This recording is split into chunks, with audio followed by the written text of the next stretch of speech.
Intro. Welcome to Word Insights, where we explore the meaning and usage of interesting words. Today, we're going to delve into the word habitat.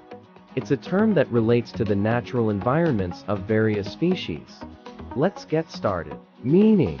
A habitat is a noun that refers to the natural environment or surroundings, where a particular plant, animal, or organism lives and thrives. Habitats can vary widely, from forests and oceans to deserts and wetlands, and they provide the necessary conditions and resources for a species to survive. Pronunciation. Pronounce habitat as HTT, with the emphasis on the first syllable, hab. Used in a sentence.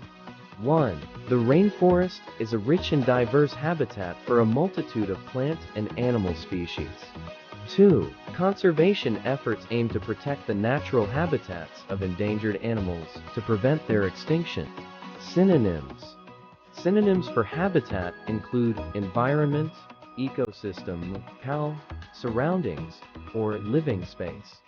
Conclusion. That's our exploration of the word habitat.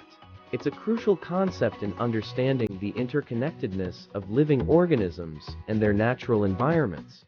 Thanks for joining us, and may we all work to protect and preserve the diverse habitats of our planet.